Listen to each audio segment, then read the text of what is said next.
One of the things that I learned from a psychologist years ago, and I started using it and had a lot of fun with it. I meet people in Loveland and I meet people in Fort Collins, so I bought me 2 glass balls on a chain. And what I would do is to, with my notepad like this, I would draw a circle on the pad, and then I'd have this kid I was working with hold this ball, dangle it over that circle. Can you see what I'm doing here? And just so it just barely cleared. And I'd tell them, see, what I was trying to prove to them is that the body will respond to what the mind is thinking with feeling. So one of the things that I did was, to be very specific, a mother sent her junior son. He was a junior in high school playing football, and he was very good in football, but he was about to lose his eligibility in grades. And so he just hated the academic part of school. So they wanted me to kind of see if I couldn't beef up his motivation for going to class. And by the way, I can't. I got a call from a father in Berthoud one time, and he said, are you the guy that works with kids? And I said, yeah. And I said, well, I've got a 15-year-old daughter that just isn't motivated. And I said, oh. I said, is she dead? And he said, well, no. And I said, well, just as long as we understand it, I can't put motivation where it doesn't exist. I can direct what's there, but I can't put it there. And he says, well, she's messing around with marijuana. And we'd been into the drug scene for some 7-8 years already, and I found out afterwards she was sitting across the room where he was telephoning, listening to his side of the conversation. And can't you see this kid saying to herself, Dad, you're dumb, from across the room, that far into it and still calling it marijuana.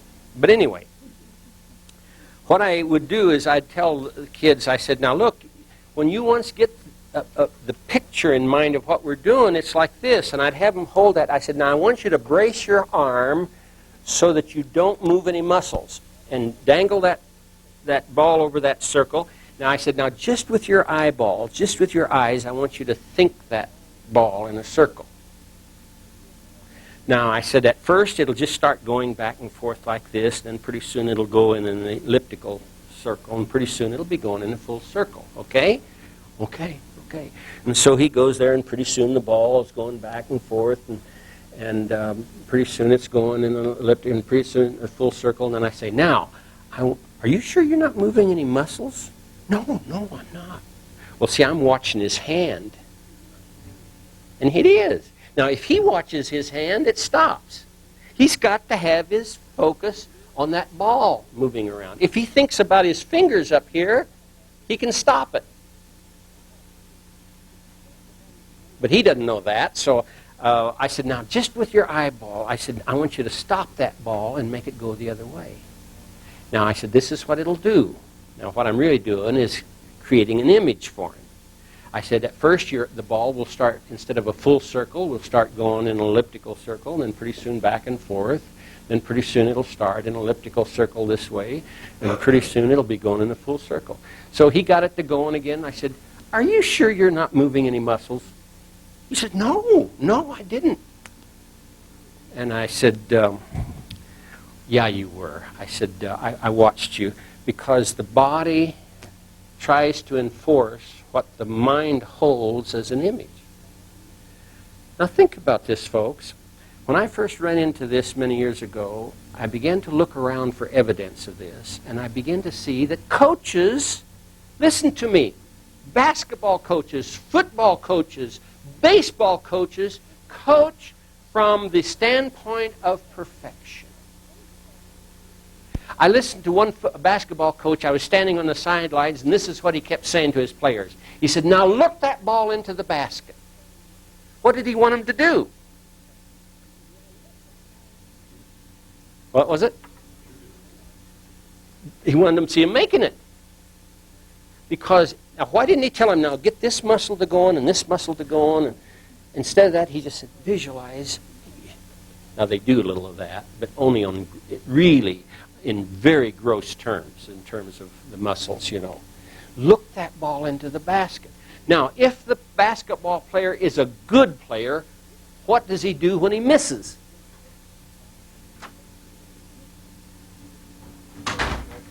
What is it? Try it again. He's, give me that ball. That's not me. This is me. And he visualizes. What does the poor player do?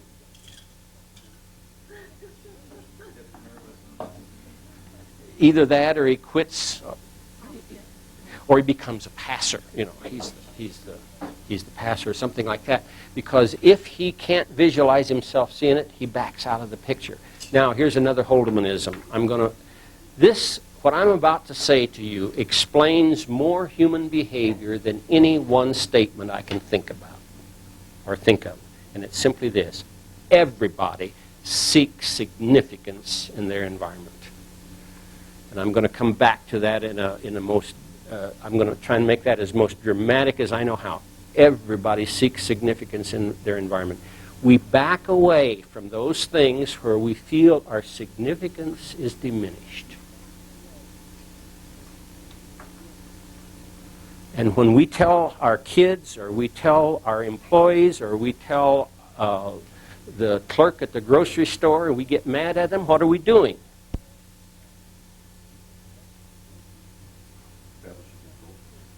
We're diminishing their environment by acting like they don't know what they're doing. And how do they respond? Well, if they got a lot of control, and if the boss says you do that and you're going to get fired, they may control themselves, but they want to tell you to go to hell, don't they? So, this process of I wanted to finish about this kid with the football. I had him explaining this, and I told him, I said, yeah, you were moving your muscles. I watched you. Oh, good. He said, I thought you were screwing with my mind. But I had been doing this for some time when one day my daughter came to me with this article. This article is from the January-February issue of New Woman in 1982. And I've kept this in my folder for these years. I just really enjoy this article. And it's written by a psychologist by the name of Paul Thomas. And guess what? He has this picture and suggests that you experiment with this circle. It doesn't have to be a glass ball. It can be any real fine string or chain or something that doesn't have any resistance to it, and a weight on the bottom. And remember, if you're concentrating on your fingers, it won't do it. If you concentrate on the ball and visualize it, pretty soon it's going. And you won't know. If you're concentrating on that ball, you will not know you have moved any muscles up here. I've done this as a party game and get people to going on it. It's kind of like, it's almost as good as handwriting analysis at a party. Now, one of the things that he says in here, there's a lot in here, but one of the important things that I want to call to your attention here, it says you should, well, let me read the preceding paragraph. If you want to set a very, boy, I'm still breaking into it. This is talking about setting a goal, and it's just as effective one as the other, but I'm talking about shifting our identity, because how many of you are thoroughly convinced that you're not perfect? I mean, this is just so fundamental to our society that there's hardly anybody here that thinks they're perfect. Well, what if I told you that there is a essence within you that is perfection? Now, this has been around for a long time. Plato tried to get this point across. He called it the essence of substance. For example, this chair. This chair, before it became a chair, was an idea in somebody's mind, wasn't it? Somebody dreamed of a perfect chair for a perfect place. And so he designed it, and he got somebody to make it, and this is the product. Now, is this product as good as his dream? Usually not. It's usually not, because the essence or the image of perfection that we hold, we haven't learned how to produce it exactly like that in form. And so when we tell you that you have a perfect self within you, that perfect self which is constantly profiting from every experience, we're saying to you that you are, let me put it this way, that you're bringing your behavior into alignment with the image of perfection that you hold in your mind. It's just like the basketball player. The basketball, what percentage does a good basketball player hit? Field goals. If he over time manages 50%, he's good, isn't he? On some games, he'll go 60%. By the way, just to be absolutely unabashedly bragging, in an intramural game in my college freshman year, as short as I am, I hit 80% of my shots being guarded by an all-state guard from Iowa. I just thought I'd tell you that. I never did it before. I never did it again. But what I'm getting at here is that when we once visualize ourselves here, then we attempt to bring behavior into alignment with dream or with idea. You see, I've come to believe that the greatest enemy of the best is the good. We settle for something less. You know that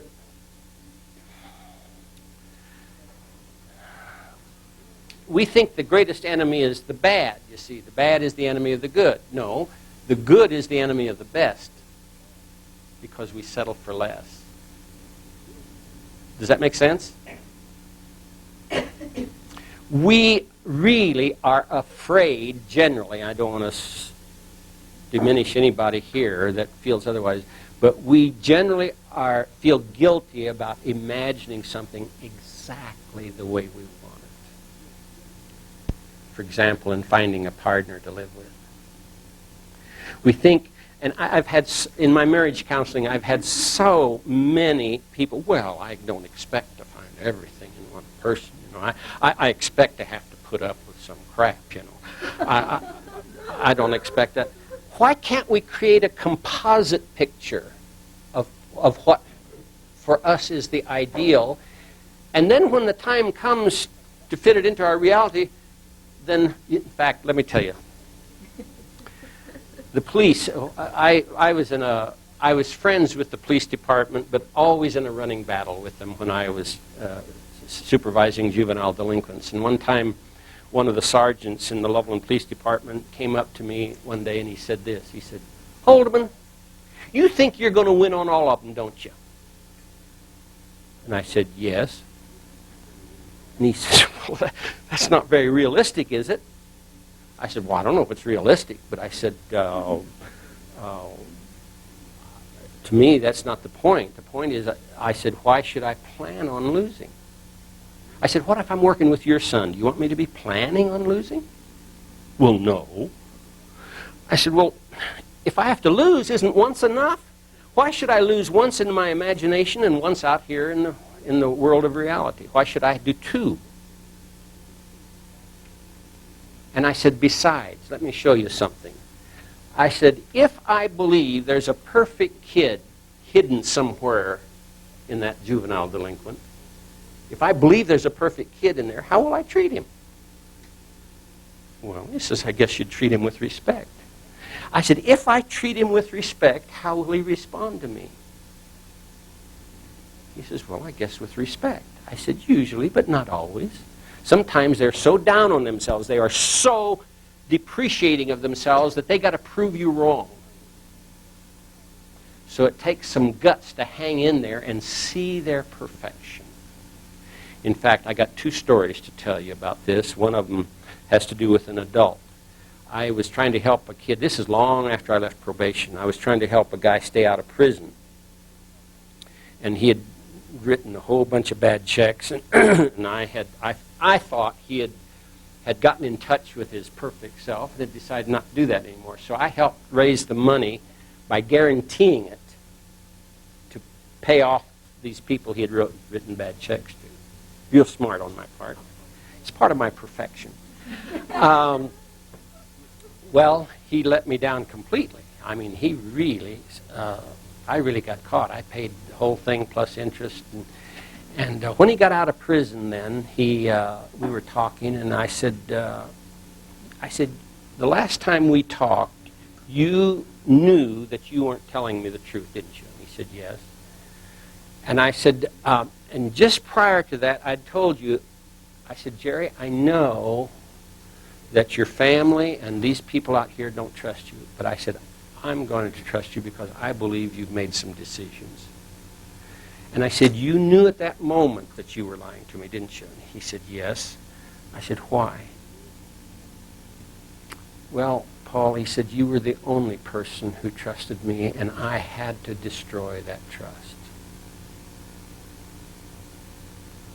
Now, he disappeared out of my life until about 6 months ago, and here, out of the blue, I get a call from him from Alamosa, Colorado. And he called and said, Paul, I miss your face, is the way he put it. And he says, I'm sorry what I did to you. And I said, well, Jerry, I still don't want to tie you to your past. And then I could tell he started crying, and he hung up. That's the last I've heard from him. Again, I haven't gotten any money.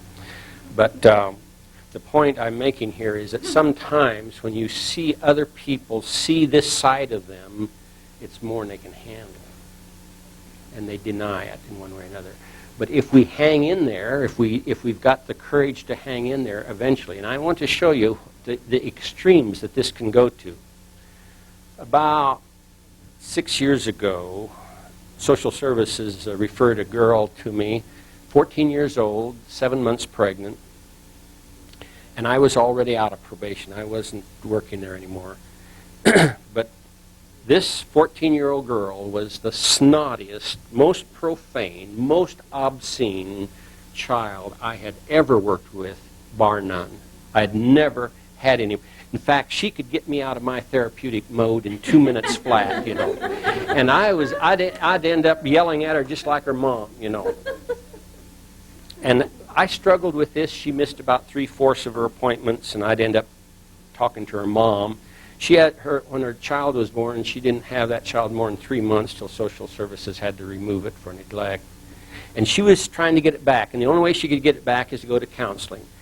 And here, she and I had just battled, and here she calls me up and comes back again. And I said, why? And she says, well, you still don't want to make sense, which I wanted to tell you that so that you'd understand how good I am. Being perfect. So we struggled some more, and finally, after almost 2 years of struggling with this, finally one day I said to her, I'm going to give her a name. Let's just call her Michelle. Does that sound pretty good? Yeah. I said, Michelle, I said, no more. She says, no more what? I said, I refuse to believe that your behavior tells me who you are. I said, I believe there's a perfect girl in there. And from now on, I only speak to that perfect girl. And she did like this. She says, perfect like hell. I said, that's my choice. Now, I told you she was obscene, she was profane. I never, ever suggested that she be otherwise. I didn't tell her not to talk like that or anything like that. But things went from bad to worse. She had a boyfriend from Longmont who persuaded her to write some bad checks for him. So because there had been several other incidents, she ended up going to the detention center in Brighton for 45 days. When she came back, she called me up again, and she said, would you see me one more time? And I said, yeah. So when we met, the first thing she said to me, she said, did you say there's a perfect girl in here? I said, yeah. She says, I've decided to let her out. And folks, I can't describe the complete and total 180-degree change in this girl. No more profanity, no more obscenities, no more snottiness. She never missed another appointment. She was there, and everything was, why do I fight with my mother like this? Why do I drive my boyfriends away? I've had 3 jobs, and the bosses liked me, and I walked out on all 3 of them. Why did I do that? It became a completely introspective process. I'll tell you what it did for me. It taught me the power of looking for that in the other person. You see, whenever I ascribe negative motives to you, if I say, you're just doing that to bug me, what happens? They're just doing that, you know. My wife worked for a doctor who, I think I can say this safely since it's many years ago. There used to be, he wasn't on the staff or anything like that, but a doctor who filled in at Hewlett-Packard in Loveland.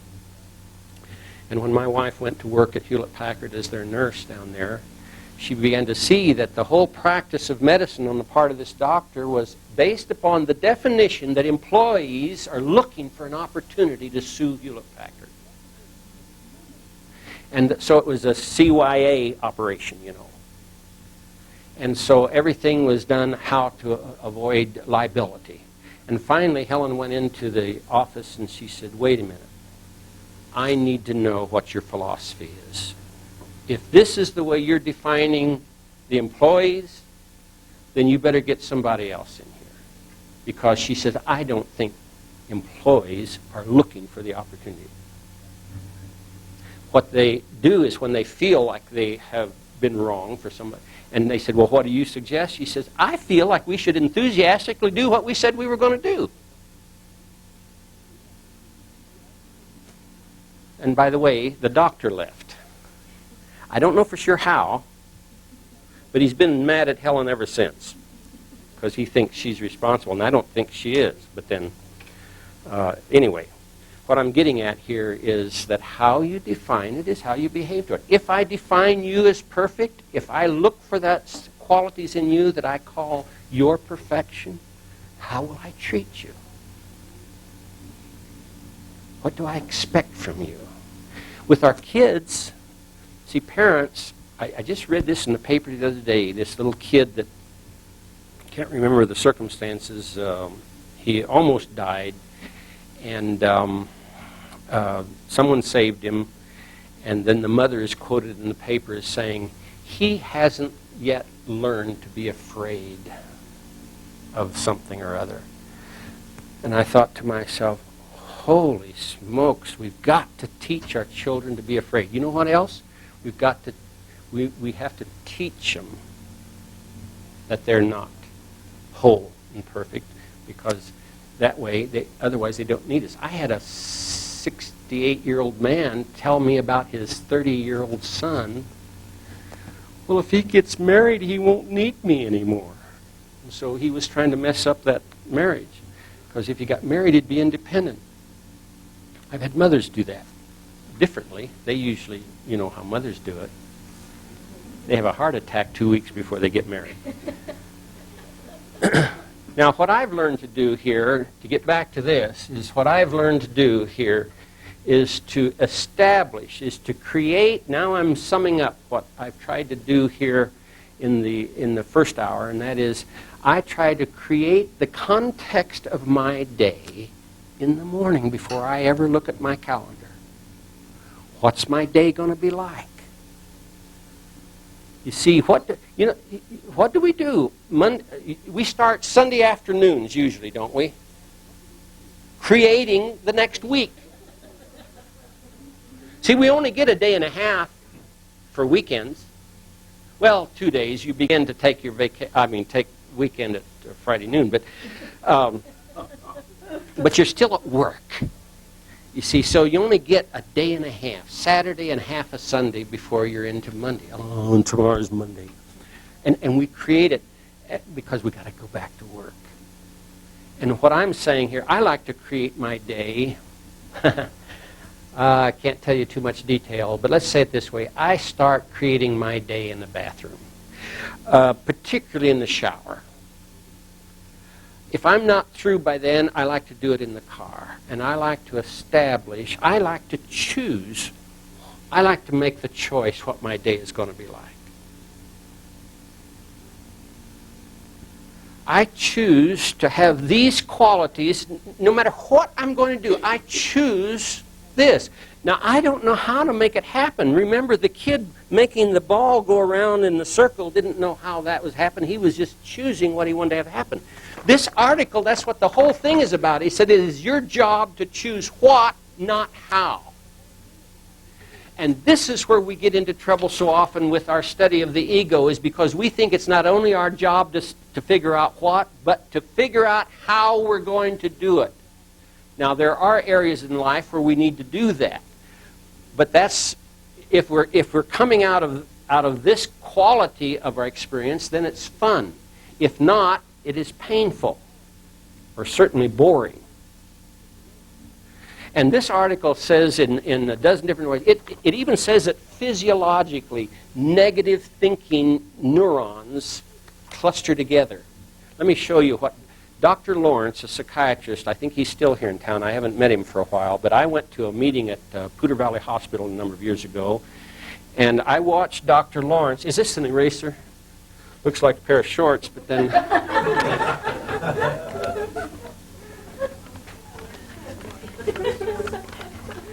We're cutting back. I heard about that. I watched Dr. Lawrence draw this out, and I want to do it for you. And I know that if you have any physiological background, I know that this is too simple. But I've done this for dozens of people. And when I used to teach my classes on drinking driving, quite often I've had professors and students from the physiology department at CSU. And some of them like it and some of them don't. But if you get past my pictures, you're okay. This is the way Dr. Lawrence drew neuron chains.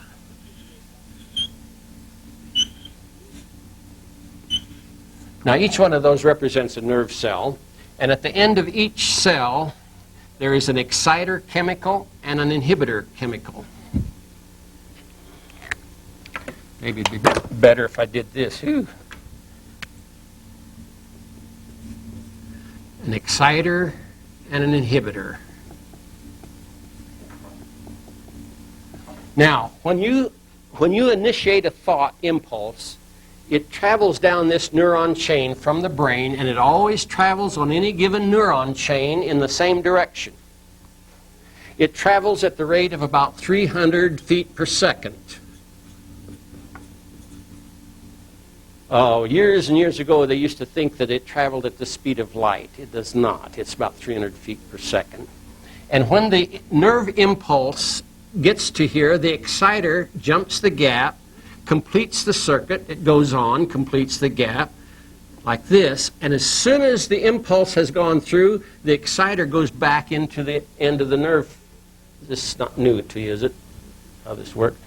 So, that this happens very fast. If your thought process is so fast that it's faster than 300 feet per second, you use another neuron chain. You have billions of them in your brain. Now, the inhibitor is what makes for fine-tuning, because you see your muscles, whenever your impulse fires a muscle, it fires that nerve, that muscle fiber, on an all or none principle. That is, the fiber contracts all the way. Strength is determined by how many of them fire. So that in order to pick up this glass, I need a few. But in order to pick up this chair, I need a lot more. And my brain quickly, you can't figure this out. The brain looks at that, the eyes look at that, it translates there and tells the brain how many fibers to fire in order to pick up that chair. It's just like when a baseball player, an outfielder, hears the crack of the bat. If you listen to the announcers, you'll hear them talk about, well, he took a step in before he realized he had to go back. Typically, they don't do that. At the crack of the bat, they know. How many home run hitters know the minute the crack of the bat that this is going out? They talk about it. They know that. They feel it. all of that is processed in there almost instantaneously. Well, at 300 feet per second. Now, when this inhibitor tells you how many not to fire, you see. So now as you use this neuron chain, you develop around it, after the chain leaves the brain, you develop what was called the myelin sheath. It's a fatty substance that with use, this sheath gets thicker and thicker and becomes the line of least resistance. So that if you want to really know what I'm talking about habit. Because we tend to use the same pattern, and each neuron chain is only used for one kind of thought impulse. So that if you decide to change a habit, you have to use another neuron chain which is not as well insulated as this one. Do I make this clear?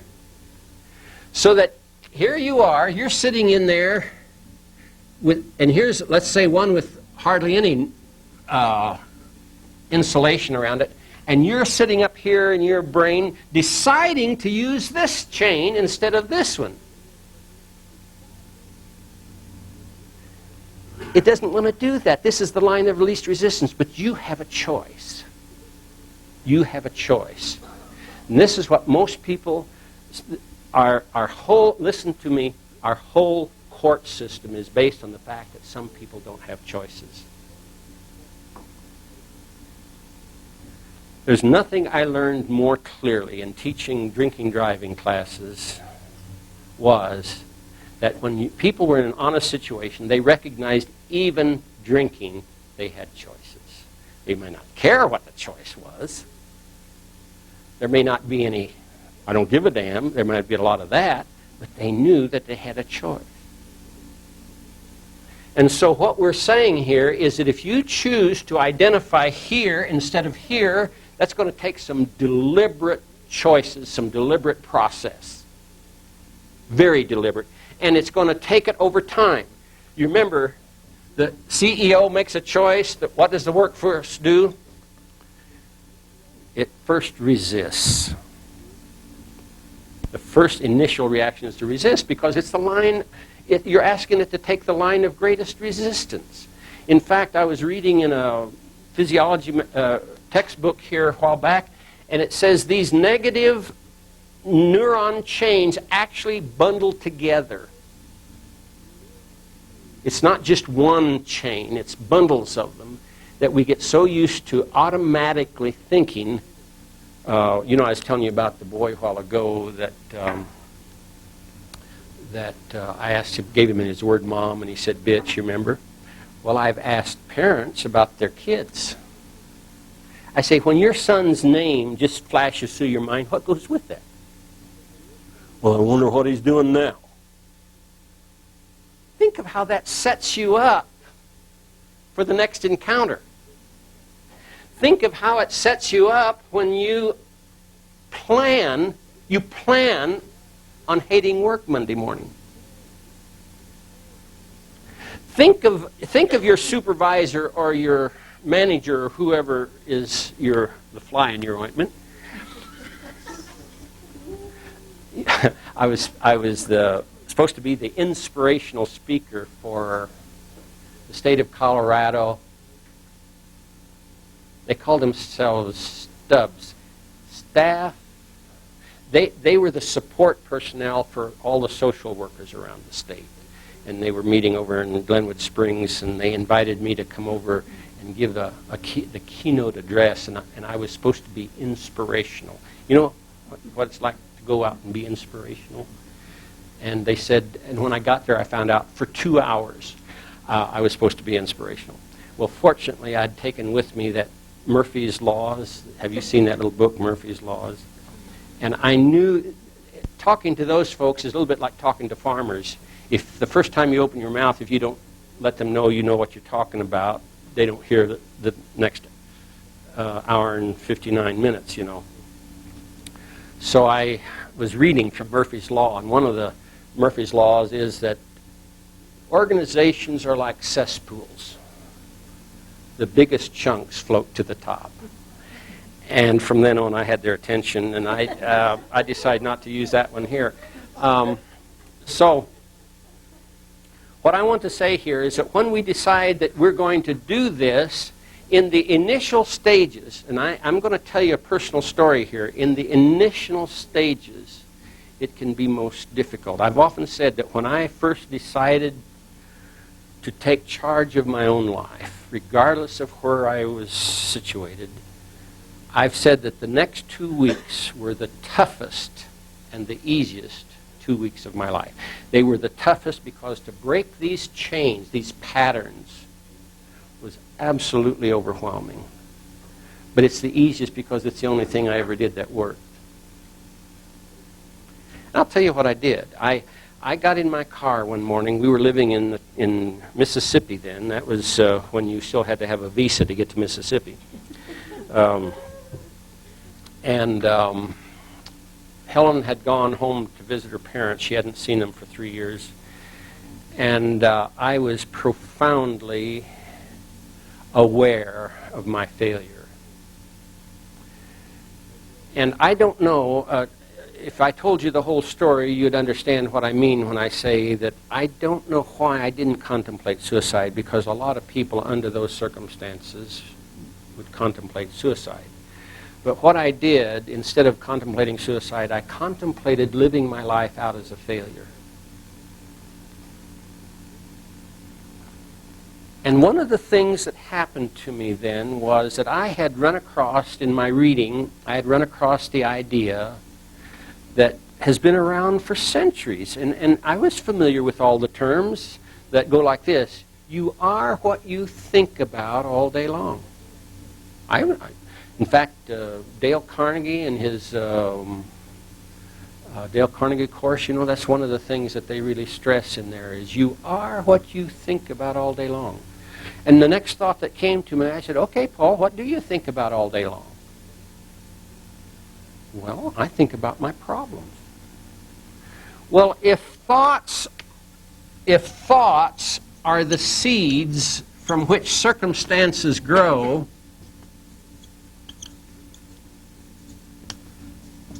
if thoughts are the seeds from which circumstances grow, what can I expect for a crop if I'm thinking about problems all the time?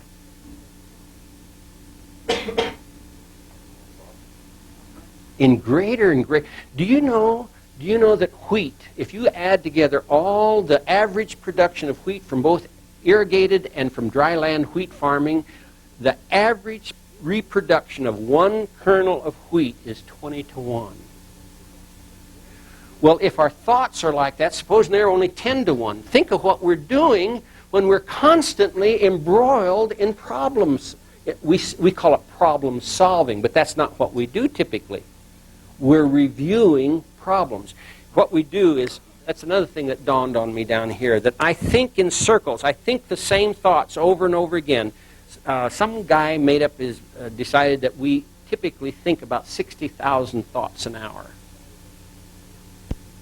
but only one at a time.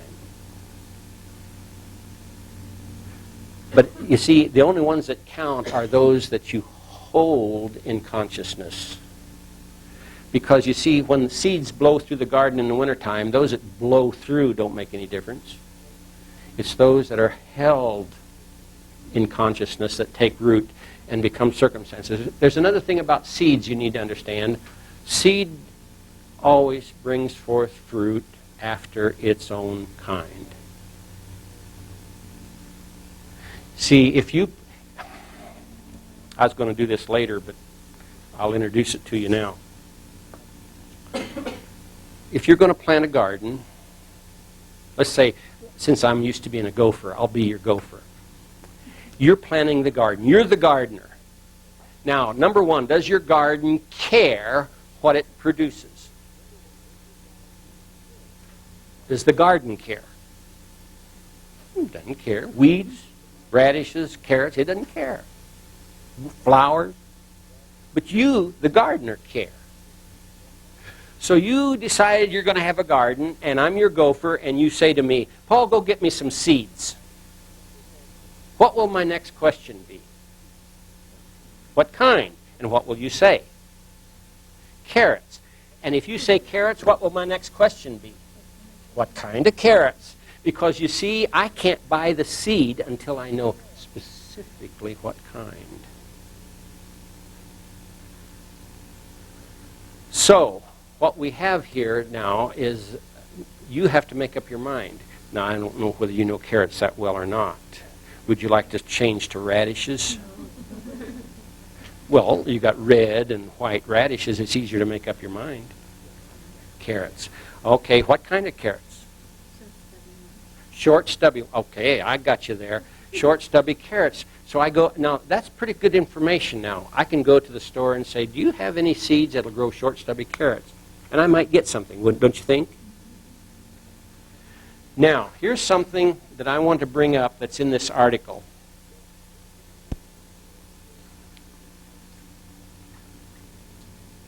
If we're not going to be problem solving, what are we going to be doing then? If thoughts are the seeds from which circumstances grow, where are we going to choose to put our thoughts now?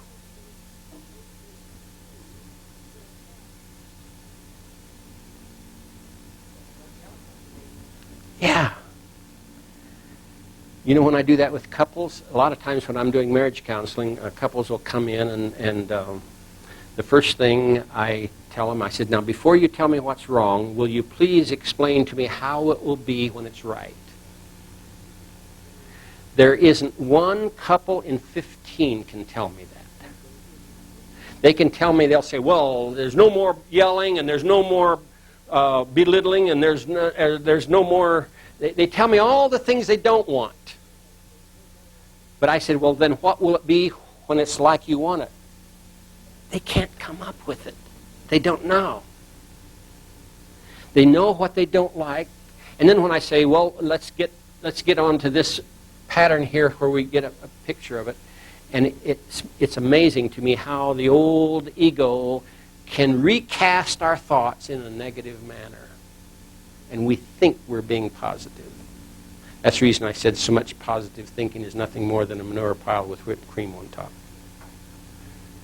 Because we're saying, I have a lady's face in mind when she says, everything's going to be all right. It's going to turn out all right. It always does. What's her feeling level? See, here's something I don't have in my picture yet. And that is, one of the things that we're coming up with nowadays, it's been around for a long time, but psychologists have been slow across the board to adopt this concept. Some of the guys have had it for years, and that is that from this level of your thinking, there's a vibration goes out beyond the body. That is, we influence each other beyond the body. Kirlian photography has shown that there's an energy field that goes beyond the body. But I'm talking even more than that. I'm talking about the fact that I was reading, Helen and I have been reading a book recently by a doctor who has been talking about the influence of friends on recovery in the hospital who are not there, you know. They're not in the presence of the room. And that there's apparently an influence. In fact, they did some experiments with this on the trips to the moon.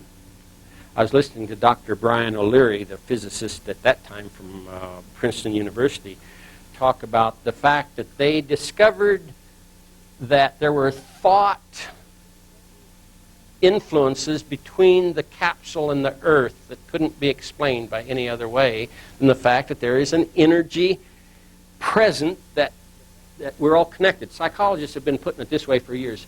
They just simply say there's a connectedness about us that we don't understand. Now they're beginning to understand it, and the only way I have of expressing it is there's a vibration that goes out.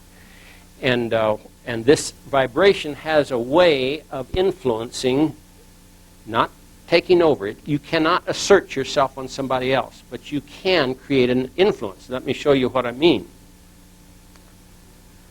In the garden, when we plant the radishes, the carrots, the short stubby carrots, the only power we have in the garden is controlling the atmosphere. We can't control the seed. Now think about this. You don't have to tell a corn seed that it's corn. You don't have to say, okay, now it's time to put out a leaf. Now put up an ear. Now a tassel. You don't have to tell it that. It knows. That little kernel of corn knows what it is. Same way with that carrot seed. It knows what it is. All we can do is create the atmosphere where it can become what it is. By the way, back to this idea of perfection, one of the things that we so often do is when we attempt to make changes, we want them to come full-blown. Parents do this with kids all the time. They want to see their kids emerge completely responsible. Do you know that farmers tell us that corn should be knee-high by the 4th of July? You don't expect ears and tassels by the 4th of July. Now, is corn on the 4th of July that's knee-high, is it perfect corn? Of course it is. It's exactly what it's supposed to be. So, in my own case, when I thought to myself, okay, what do I think about all day long? And man, I knew immediately, I think about my problems. Well, that means that I'm the creator of my dilemma. That's what I think about all day long. It's no wonder that things have gotten worse and worse and worse. And you know something else we say in our culture all the time? The more things change, the more they what? Remain the same. You know why that is? It's because we've been taught to be realistic. You've got to be realistic. You've got to keep your feet on the ground. A friend of mine says, no, don't be realistic. Then if you do that, then you recreate the same circumstance over and over and over again. You got to dream. You got to see beyond it. You got to see beyond it until you can see it. You know, when it comes to planting these, not just carrots, but one time when I was still planting gardens, I decided to heck with it. It's cheaper to go to the store. But I was planting a garden. I said, why do we plant them in rows? Why don't we plant them in circles? And so, now get this. I visualized my garden. I visualized it. A row of carrots with a green pepper. I hate green peppers, but Helen loves them, so I'll put a green pepper in there. And then I'm going to plant a row of sweet peas, put a green pepper in there. Then I'm going to put a circle of radishes. I'm going to put a green pepper in there. And then this is going to be a zucchini, and so on and so forth. And so I dreamed all of this. So guess what I did? In James Allen's little book, As a Man Thinketh, I read this for the first time 42 years ago, and it sparked my imagination because I realized in reading this little booklet that I was responsible for my situation. So in James Allen, I went back and I reread the 2nd chapter over and over again. That's where I got to the garden bit, you know. He says, the mind is like a garden. And so I started looking at the garden. And one of the things that I found out is that when I imagined that garden in circles, guess what? When it came up, what did it look like? Circles with green peppers in the middle. The garden expressed my dream, my thoughts. It's just exactly like I dreamed it. The mind is like a garden. A garden doesn't care what it grows. The gardener cares. If the gardener cares, the garden doesn't tell it what it will grow. The gardener determines what it's going to grow. And it's only when I was willing to take 100% responsibility for my own thoughts that I was able to affect any change in my life. Time for a break. Let's go.